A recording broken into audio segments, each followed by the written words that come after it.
Okay, well, I'll start here. I've got plenty of material.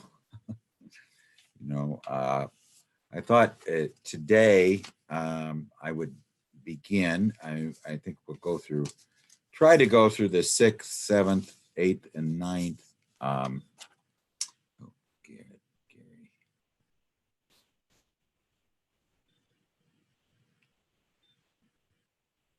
Hi, Gary. Are you there? Let me see if I can hear. Yeah. Okay. All right. Well, anyway, Gary, I'm just about ready to begin here. I'm going on no matter what happens. So anyway, I'm going to try to bring in some of the stuff that we talked about yesterday in ION as well, which is, I've been thinking a lot about. And as far as the round, just continually going through, I think like in the case of the Native American medicine wheel, you can probably do a better job of than Jung did of identifying the four aspects with what he did was with the Bible, with Jethro and Moses. But I think, you could also do it with, my wife is an AA, and one person took the 12 steps he was a Native American, took the 12 steps to his tribal elders, and he was afraid they'd be mad at him. But no, they said, no, this is the medicine wheel. This is this circle of wisdoms, and I kind of think of it as there's 16 aspects here. It's like 16 men trying to tell you what 16 blind men trying to tell you what an elephant looks like. If you just had one or two, you're not going to get the full picture of what it is. And, this was something that, like I mentioned in my little dream I had, that the great mother told me as well, is that, oh wait, that's not the one. Yeah, well, it is. She tells, I'm lost. I've lost my way, so I'm in the abyss or the chaos. And she tells me that the reason that I've lost my way is because I don't take the images, I treat them too conceptually, that I need to use the feeling function, and I need to use the sensation function. I need to use the medicine wheel. I need to look at them from every aspect, and that's the whole idea, I think, of whether you're going to look at these things conceptually or whether you're going to look at them like this. I'll just show you one other, and then we'll go on. And I thought what I'd do to begin with is just to review the different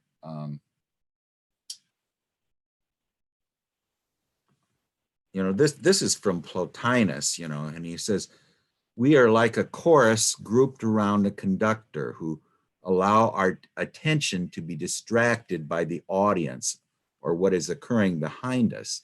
It is only by turning back to the conductor that we can sing as we should sing. In this song or dance, one looks upon the source of life, the origin of being, the root of the soul, the cause of the good. Now, what is behind us is the conscious dominance, right now, of which is, in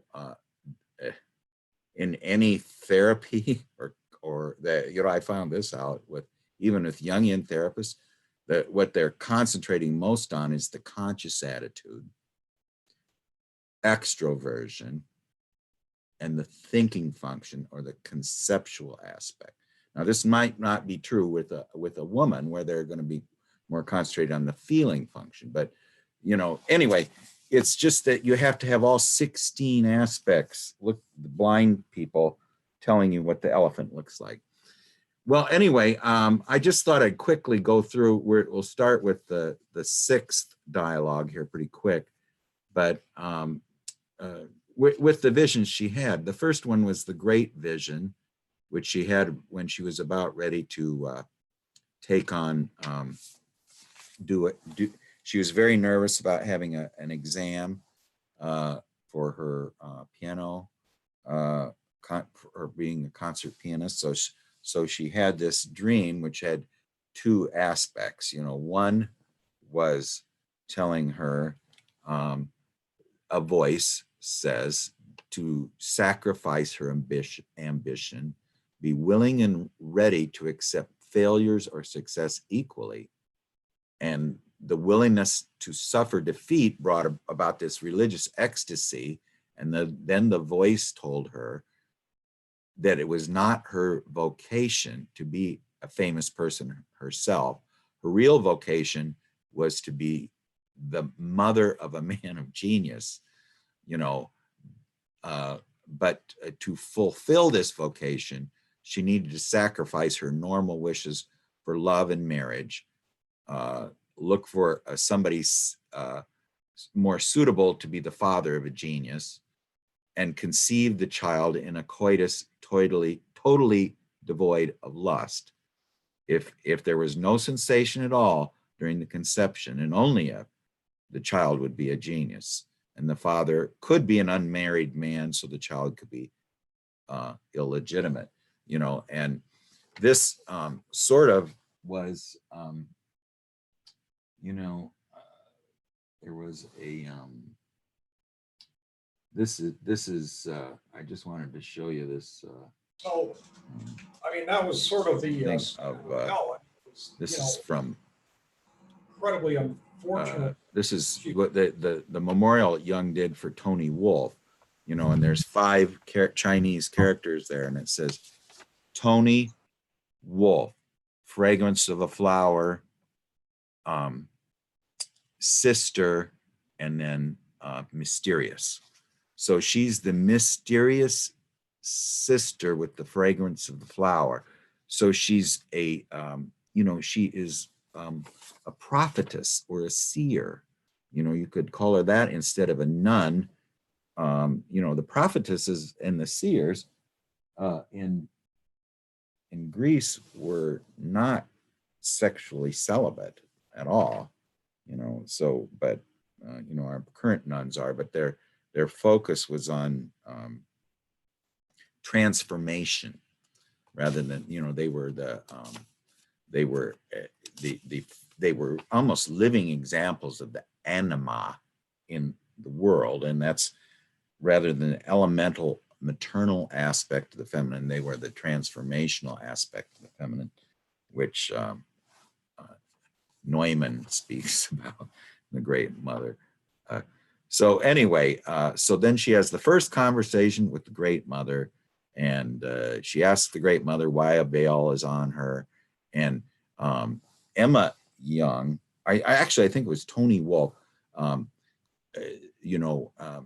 unmasked the animus, and she didn't say it at that point, but she said that this thing about coitus and no sensation was a animus opinion, and it was ridiculous, so don't pay any attention to it.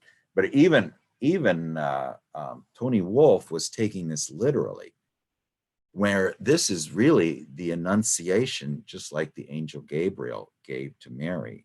It is that she is to be the God bearer, and the God bearer of the divine seed that was planted in her, which she calls her fate, the capital F fate, that she's to be the mother of this moon child, which is a symbolic child. And Jung tells her later that this was due to her, that this being very similar to the announcement that Mary gave. So anyway, the first conversation with the Great Mother, that she had a veil on her, and the Great Mother tells her that the animus put it there. As long as she's invisible, then he has power over her. And she says, "Can we educate the animus?" And he says, "Well, we got to educate you first, not the animus will follow." And this is the Great Mother when she says this. She's just unerring, in her snapping you back to a more something that's more of a rooted wisdom rather than this educating. Let's educate him. Let's take him to school and have a thinking function person tell him what's going on. And no, you need to be given a different kind of wisdom. So, and then she tells her that her problems were inferiority. Oh, Steve's here. Okay. Hi, Steve. We're just reviewing a little bit of the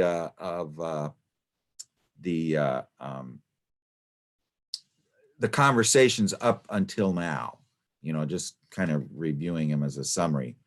So, and I was going to bring in some of the things we discussed yesterday too in the ion thing about the this continually needing to go over these and over these and over these, to really grasp them, and that's what T.S. Eliot says, that, you return to the place you started and see it as if it was for the first time. And this is kind of what that I think what the four quaternities are meant. Jung described them, but they were very, like Tim said, that they seemed very alien and foreign to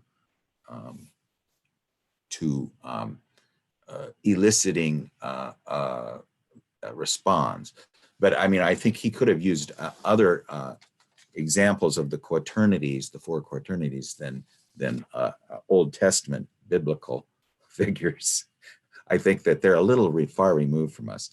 But anyway, so we're just finishing the first conversation with the Great Mother. She's telling her that has inferiority problems. She's an unmarried woman, and she's lived an unlived life. And then the Great Mother tells her this wonderful saying, "All life is lived." Okay.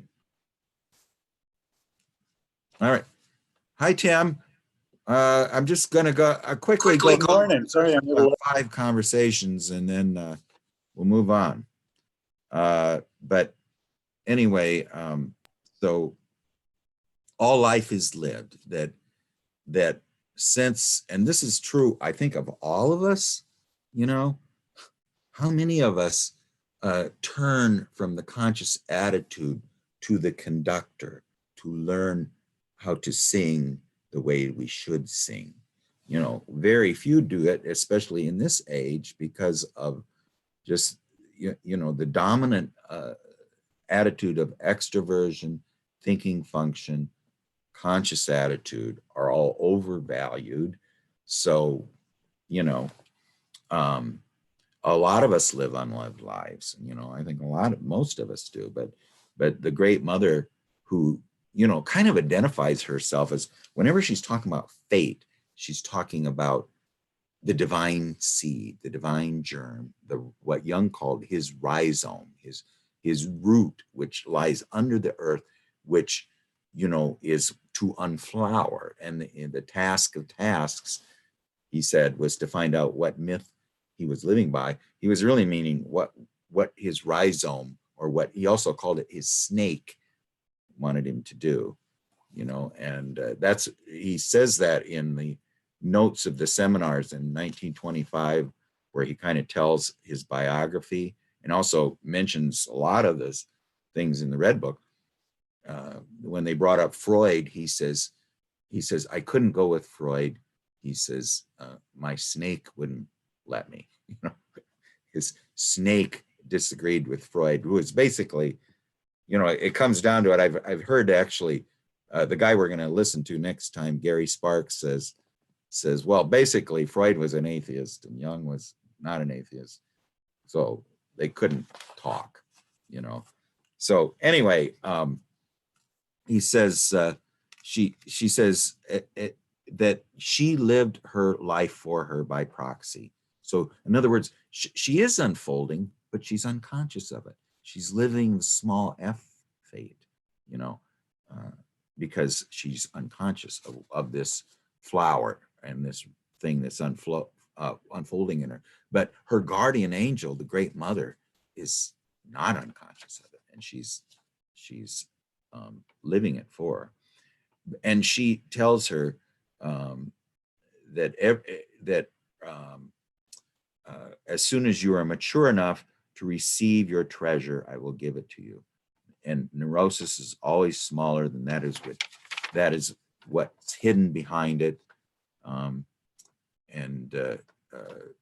She says that she mentions courage, and she says that courage was thrown into the passive scale, her courage to suffer her neurosis, instead of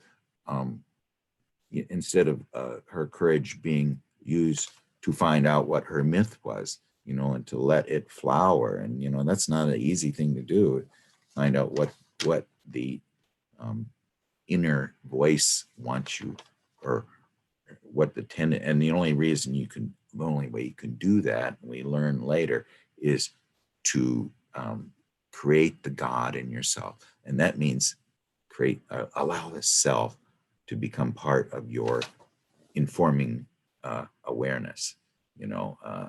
So you move to, who was it that was talking about the boundaries, you know, you move to the thin place where it's permeable and you can hear what the voice has to say. But anyway, then she goes on to talk about her sexual functions. She says, everything you're saying is okay, but, you know, how can I be a fulfilled woman if I don't have a normal functioning sexuality? And then, the great mother tells us that that's not your starting point. She says that's an expression of your starting point. Your starting point are the feelings that lead in that direction. And it's really in the directions of the creative, the female creative.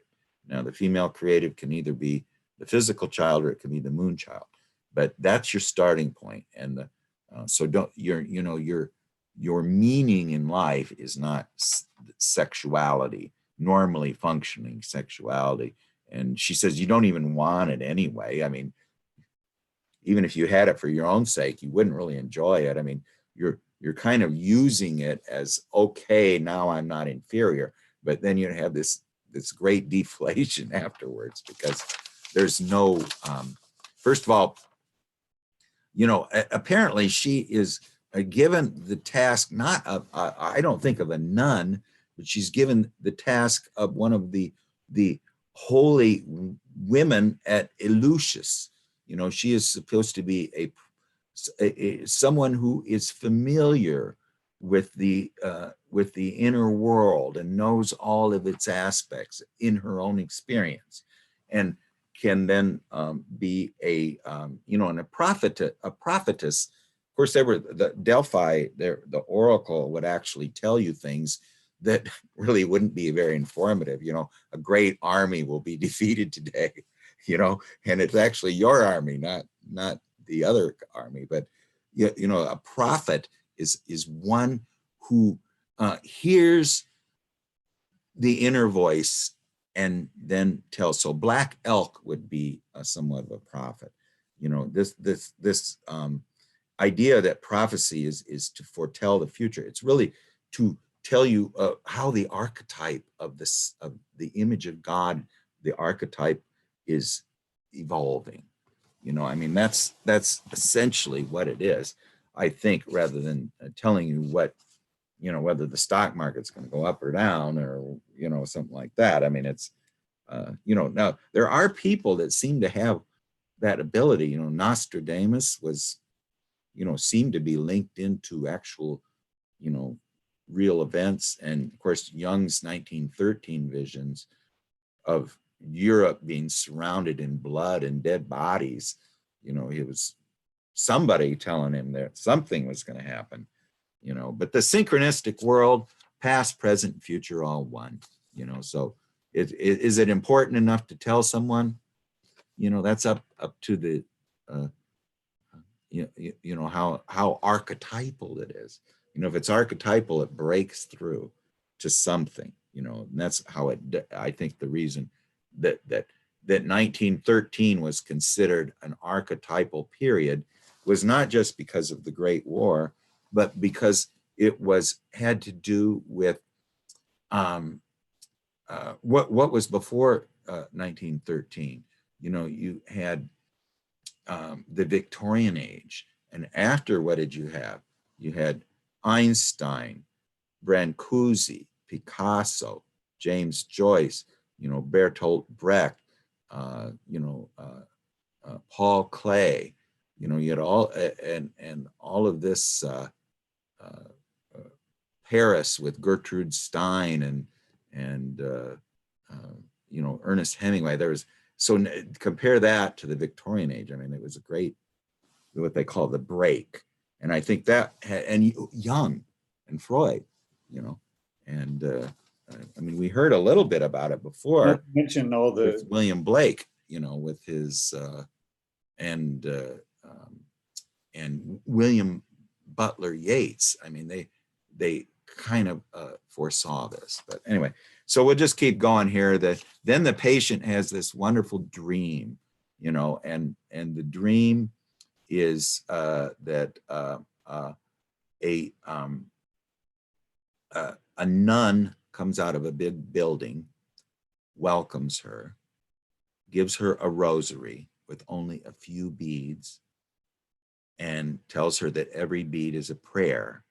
And the nun tells her to thread more beads onto the rosary. Black beads. These are her shadow parts. And what they will become brilliant and radiant as soon as she threads them on there. And that's really to become conscious of her shadow. This is also, you know, as we're going to see at the end of the book, where all of her drawings and paintings that she did with Tony Wolff that didn't really lead anywhere were very anticipatory of her eventual cure. This dream is very, very essential to her cure. As negative as her animus is, her shadow is actually positive, you know, because the shadow is not just repressed personal memories or those compulsive behaviors of yourself that you're not really aware of and need to become aware of, but it's also the instinctual world, you know, and she's so Anna is very cut off from the instinctual world. And she tells us later that's because her instincts were wounded, you know, by her father, you know, and I think this is where we saw in Ion, you know, serpent in the middle of everything, you know, the instincts are the foothold of everything, you know. This was a dream I had too with the I don't mean to keep telling your dreams, but I just say these really happen, you know. And I had a dream that there was a goat, and it was in my living room, and it was jumping from painting to painting, you know. And then a voice said the images are the instincts, the instincts use the images as their foothold, the archetypal images as their foothold, you know. So that is, the instinctual world is very informative, and if you're not, you know, communicating with it, and of course in her case especially, because she's an introverted, feeling type with intuition as her secondary function. So, I mean, she would be an INFJ. You know, the J refers to the extroverted function. And since she's an introvert, she's an introvert, the J or P is going to refer to her extroverted function, which is intuition. So she's introverted feeling, extroverted intuition. You know, Would you that say kind of explains a little bit too about why she was having problems with men. You know, I think introverted feeling types, their eros is directed inwards and not outwards. I don't know how that relates to men. Or to outer relationships. I think it could be either good or bad, you know, and Craig, can that's you hear what me? like her the animus can be good or bad, but it was very negative. Does anyone have any comments? Jump in at any time. I'm Can you hear me, Craig? rambling. Okay. Well, anyway, we go on to the second conversation with the Great Mother. Tim, I can It's hear about you. the I don't know positive if Craig acceptance can of hear you, fate, but I can hear you. and the foolish courage of her Steve, can you hear me? attitude, which is I can hear you. basically since Yeah, I she don't can't have That explains it. Yeah, I think he's not doesn't able have to a hear us. normally functioning sexuality. What she does is she endures this her neurosis, and that is supposed to be her let's see here. Okay, all right, let's see. Tim Holmes and everyone. Greg, you can't hear us. Okay. Oh, wait. All right. So, all right. Unmute. Huh. Can you hear me now? Unmute. Okay. There. Now, yeah. Can you hear me now, Tim? I can hear you. Can you hear me?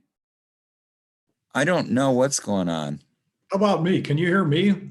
Oh, geez. So nobody can say anything, huh? Yeah, it was intentional. Boy, that's weird. Well, boy, oh boy. I don't know. Let's see. Same here. All right. Do you think maybe I could just restart the meeting and everybody rejoin it? You know, why don't I do that? I really don't know what the problem is here. So why don't I just I'm going to end it and just restart it, if that's okay. All right. Yep. All right, and see if this